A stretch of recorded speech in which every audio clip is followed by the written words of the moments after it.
Minecraft Interaction Live sa TikTok. Gusto mo magsarap nito pero hindi mo alam kung paano? I got you.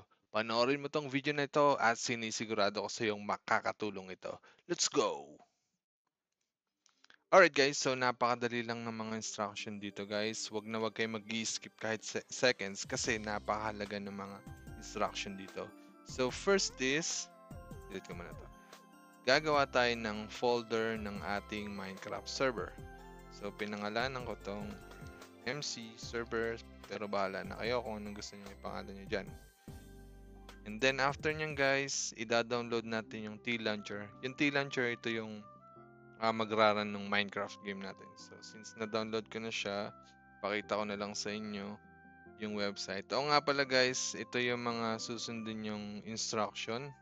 At huwag kayong maglalala, ilalagay ko to sa description ng video. So, pakita ko sa inyo yung website ng T-Launcher. Ito yung T-Launcher. Pag nasa homepage kayo, click nyo lang yung download TL. Then, depende kung anong gamit yung platform. Kung Windows, Linux, or Apple, or MacBook. So, since Windows ako, na-download ko na yan. And then, in-install ko na yung T-Launcher. Ito na siya. Ito. Diba, ito yung sa Minecraft. And after nyan, guys, di ba nag-create tayo ng folder ng Minecraft natin. Open mo lang yon. And pag na-open mo yan, stay ka lang dyan. Ang next natin guys ay ida-download natin yung Java 17, Countdown, Delayed TNT, Paper, MC, Server Top. So sundan nyo lang lahat. Nandiyan naman yung mga links sa description. At na-download ko na silang 5. Ito na guys. Then next step nyan, i-install nyo lang to. Ito muna yung i-install nyo. Kailangan kasi ito dun sa ating T-Launcher, dun sa game na Minecraft. Pag na-install nyo siya guys, mga ano lang yan, mga 2 to 3 minutes lang, para mga 1 minute lang, ma-install nyo na yan. Follow the prompt lang, and after nyo ma-install yan, balik kayo dun sa folder nyo ng Minecraft. Ito. Lagay nyo lang dito sa right side.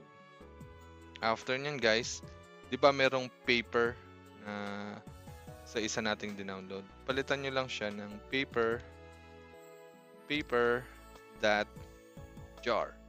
After nyan guys, ipunta nyo lang dito. I-drag nyo lang siya papunta dun sa folder nyo ng Minecraft server. After nyan guys, ay magke-create tayo ng bat file. Kung paano gawin yon. New. Dito ta sa inside ng ano to sa loob ng folder ng Minecraft server. And then new. Text document. Lagyan nyo lang run. And then, open nyo lang siya. Yung ilalagay natin na code dito ay nasa description ng video, which is this one. Yung run.bat hanggang sa no GUI. Paste nyo lang siya dito sa file, and then file, save as. Lagyan nyo lang siya ng .bat sa dulo. So, run.bat yung magiging name. Pagka-save nyo, close nyo, magkakaroon na siya ng dalawang file dito. Yung isa yung text document, isa yung bat file. So, i-delete natin tong text document. So, ang nandito na sa ating Minecraft server folder ay yung paper.jar at saka yung run. After nyan guys, huwag muna natin pakalaman to kasi gagawin natin to mamaya. May sariling folder sila. After nyan guys, i-run nyo lang tong paper.jar. Click nyo, then open. Yan. Pagka-run nyo, magkikreate siya ng mga folder. Para bang ano siya, nag-i-install ng mga kailangan ng server. So after nyan guys, titigil siya dyan eh. Pag lumabas yung text file na EULA, titigil na siya. Alright, so pag lumabas na tong EULA na to guys, open mo lang siya. And then, di ba dito sa baba nakalagay EULA equals false. Gawin nyo lang siyang true. EULA equals true. Then save nyo lang. Pagka-save nyo dyan guys, click nyo yung server.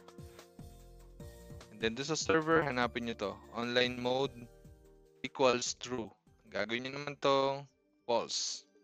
So online mode equals false. Save nyo lang. Pag na-save nyo guys, open nyo tong plugins. Empty ang folder. So ang gagawin nyo dyan, itong tatlo na to ay dadrag nyo dyan. So, yan yung magiging plugins natin sa Minecraft. And then, after nyan, open lang ulit natin yung paper.jar. Wait lang natin, guys.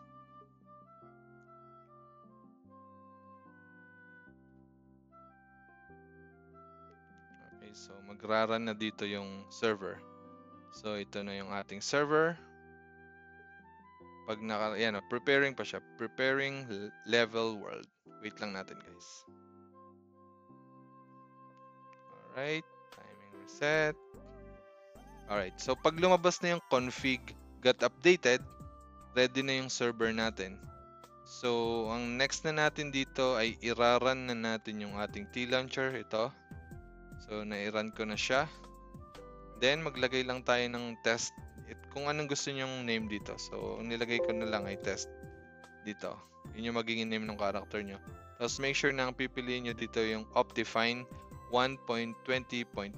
So, maraming selection dyan. Basta ito na lang yung iselect nyo. Optifine 1.20.1 and then enter the game. Yan, maglo-load na yung game natin dyan.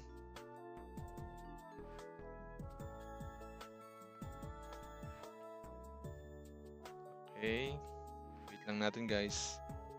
Magra-run to mga 1 minute siguro. 1 minute. Okay, nakain natin to.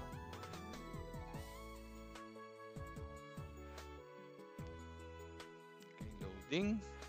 Alright, ito na yung game natin. So, dito sa game, piliin natin yung multiplayer. Then, sa multiplayer, dito tayo sa direct connection. So, pag hindi nakasulat dito yung localhost, empty siya. Type nyo lang localhost. Then, join server. Alright, so nasa game na tayo, guys. Ito na yung server na ginawa natin. So, ang first step, guys, gagawin natin creative yung mode nung game, which is itatype nyo lang sa command ay game. Hindi pa tayo dito. Hindi pa tayo magiging operator. So, bago pala tayo maging operator dito sa server natin, ay pupunta tayo dito sa pinaka-server natin, sa Minecraft server dito. Ito, guys. So, dito, guys, itatype nyo lang dito ang OP space and then yung name ng character nyo para maging siya, server operator. Pag nakalagay na doon ay made a test, a server operator, back na tayo sa game. Then, game mode yan, nakapag-type na tayo. Then, gawin natin creative. Enter. Para nakakalipad tayo. Kasi dito natin palalabasin yung bedrock dyan eh. Dito. So, para magawa natin yung bedrock, guys, ang gagamitin naman natin ngayon tool ay ang ChatGPT. So, punta muna tayo sa ating notepad. Doon kayo sa description ng video. Tapos, i-copy nyo lang to, guys. Yung my Minecraft, coordinates, blah, blah, blah, hanggang sa calculations. Sa tooldoc. And then, after nyan, guys, ay punta kayo dito sa ChatGPT. Ayan, na-type ko na siya dyan. I-paste ko lang, guys. Ito. Paste ko lang. Tapos, i-fill up nyo lang, guys, dito yung yung coordinates nyo sa game. Para doon lumabas yung bedrock. So, since ang coordinate ko ay 22, 91, at saka negative 32, ito na yung lumabas sa akin. Para makuha nyo yung value ng X, Y, and Z, punta kayo sa game. Then, press nyo lang yung F3 sa keyboard nyo. Ayan. Lalabas na dyan yung coordinates nyo, yung X, Y, Z. Kokopyahin nyo lang yon. Kahit naman hindi exactly, halimbawa, negative 14.079. So, kahit gawin nyo lang siyang 14, tapos 81, tapos 15. Tapos, itatype nyo lang dito. Ano ba yung nakalagay dun sa akin? Negative 14, 81, 15. Negative 14, 81, tsaka 15. Diba? 15. Tapos, enter nyo lang. Tapos, mag-create na dito si ChatGPT nung command na itatype natin sa game. So, yung tatlo na yan, itatype natin sa game. I-explain ko sa inyo kung ano ang use ng bawat code. So, F3 ulit para mawala na yun. Then, type nyo lang, i-paste nyo lang dito. Copy and then i-paste nyo lang dito. Okay, nasa na yun? Yun, lumabas. Ito na yung bedrock. Lumabas na siya. So, punta tayo dito sa taas. So, ang problema ngayon, di ba dapat empty to? Kasi doon tayo maglalagay ng mga cubes. So, ang gagawin natin dyan, kopyahin pa natin yung dalawang natitirang command or code. So, copy nyo lang. Then, dito sa game, i-paste nyo. Ang mangyayari doon, yung unang command na yun, tatanggalin nyo yung laman sa gitna. Then, yung sumunod na command ay tatanggalin nyo yung roof. Alright. So, ito na yung bedrock natin. Diba? Ito yung nakikita natin sa TikTok Live. And then, after nyan, guys, ang isa-set up naman natin dito ay yung, di ba, pinupuno to ng mga player dun sa naka-live sa TikTok. So, ang gagawin natin, guys, isa-set up natin yun na once na puno na to ng cube, ang buong bedrock na to, ay doon na mag-start yung 15 seconds na countdown na after nung 15 seconds na countdown ay mako-consider na as win yung player. So, paano natin isa-set up yun, guys? Pipili muna tayo ng cube na gagamitin natin. So, sa case ko, ang pinili ko dito, since ito naman yung nasa game. Nasa na nga ba yun? Nandito siya sa building blocks. Building blocks, hanapin nyo lang sa baba. Itong block of diamond. Lagay nyo lang dito para magamit nyo. Alright. So, ang gagawin nyo lang, guys, type nyo yung CC space and then setup. Then enter. I-right click nyo lang dito sa pinakababa sa dulo. Alright. And then, akit kayo dun sa kabilang dulo, which mean once na na-fill up na hanggang dito yung mga block of diamonds ay i-start na siya ng 15 seconds na countdown. So, right-click lang natin din dito. Then, type nyo lang 15. Ito yung kung gaano katagal yung timer. Alright, 15 seconds. And then, after nyan, nakalagay dito, ilalagay natin yung name ng cube, which is, ang name ng cube natin ay block of diamond. Alright, itest na natin kung gagana. So, ang gagawin natin, i-fill up muna natin ng cube tong buong bedrock. Pag fill up niyan, ay ganito lang. Maglagay kayo ng isa, tapos command kayo ng fill, space, tab, space, tab, space, tab, enter. Tapos punta kayo dun sa kabilang dulo. Right click. Right click. And after nyan, yung tinype natin, diba, puntahan nyo lang yung tinype nyong fill, tapos space ulit, space, tab, space, tab, space, tab, space. Then type nyo yung diamond. Ilalabas yung Minecraft diamond. Click nyo lang yan and then enter. So, nandito tayo sa taas. Yan. So, let's say nasa game ka na, nasa live ka. Paano ba, let's say, napuno. Ito na lang yung kulang. So, if you fill natin to. Pag na-fill natin yan, alright, ibig sabihin, mananalo ka na dyan hanggang naka-fill up lahat yung mga cubes dito. Ibig sabihin, magiging winner ka. Pero halimbawa, nagkulang pa ng isa, mag-i-stop yung countdown. So, makakancel siya hanggang hindi na pupuno to within, or hindi nag-i-stay na puno siya within 15 or after 15 seconds. So, nag-guess nyo naman ng yung system ng game. Okay, so since na setup na natin to, yung ating block, ang next naman natin sa setup dito ay yung interactive mula sa mga nanonood.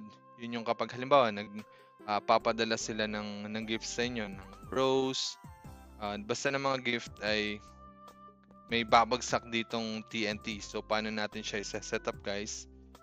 Punta naman tayo sa i-download natin tong ito. Da-download natin tong Tickfinity. Puntahan nyo lang tong link. Tapos, i-download nyo lang siya. And then, i-run nyo. Since na-download ko na siya guys, ito yung logo niya. Ito yung logo niya. Open nyo lang. Open nyo lang siya guys. So, kailangan i-connect nyo dito yung TikTok account nyo. So, yung sa akin naman, nakakonect siya yan, yung Liarena channel. Connect nyo lang siya. Wait lang natin guys. Okay, so hindi pa siya magla-live kasi hindi pa ako naka-live sa TikTok. Pero once na ni-live ko sa TikTok, connected tong Tickfinity sa TikTok. So, ang mahalaga naman is yung setup lang natin dito sa TNT. So, punta ka lang sa setup. Ano ba, nandito ka na, di ba? Ito yung homepage ng Tickfinity. Nandito sa kaliwa, punta ka lang sa setup. And then, punta ka sa action and event. So, na-setup ko na siya dito. Ipapakita ko lang sa inyo kung paano ko siya na-setup. So, empty pa siya dito. Wala pa siya nitong creative action at saka create new action tsaka yung create new event. So, let's say delete ko muna itong mga event na to para may turo ko sa inyo guys. So, dito magke-create ka ng new action. I-name mo lang siya. I-name ko dito TNT. Huwag na natin to, hindi siya mahalaga. Punta ka dito sa exec Minecraft command. So, ibig sabihin execute Minecraft command. Itatype mo lang to. TNT space 1 space 0.2 space 3. Then after nyan, scroll ka lang ng konti. Tapos, ito repeat. Lagyan mo lang to ng checkmark, yung repeat with gift combos. And then, save mo. Then, paano natin matetest kung gagana to sa game? Ito yung pag-execute or pag-test kung gagana siya sa game. Halimbawa, nandito tayo sa Minecraft. Nandito tayo sa game. Tapos, i-press mo lang tong play para matest natin kung gagana siya in game. Yun. See? Gumana siya. So, ang ibig sabihin nun, kada may execute yung command na yon, since yung command natin na yung TNT, randomly, papatak dito yung TNT sa ating bedrock. So, ang gagawin mo, i-fill up mo lang, di ba? So, fill up mo lang, fill up. Alright, so pag na-fill up mo na, ganyan ulit mangyayari. Pero pag may nag-send ulit sa'yo ng bomb or ng TNT, ayun. So, di ba ganyan yung nangyayari sa game? So, ganyan lang. At paano naman natin itetest paano natin gagawin na connected siya once may mag-gift sa atin sa TikTok. So, napakasimple lang nito guys. So, since nakaka-create na tayo ng action dito, di ba? Gagawa na tayo ng event. Ipagko-connectin natin sila. Tapos, who is able to trigger the event? Click nyo lang everyone. Tapos, saang trigger nyo ba gusto mangyari yon? Kapag may nag-join ng live, pag may nag-share ng video. So, since ang gagawin natin dito ay matitrigger siya once may nag-gift, sending a specific gift. And then, after nun guys, select nyo lang kung anong gift ng gusto nyo. So, sa case natin ay yung rose. Tapos, trigger all of this action. Pipiliin lang natin yung action na ginawa natin, which is naka-name siya TNT. Automatic lalabas na siya dyan. Select nyo lang and then save. So, paano natin matetest yan? Kung gumagana, may tester dito eh. Kaya nito, isi-simulate natin. For example, may mag-gift sa atin ng rose. Ito lang yung itetest natin. Bawa.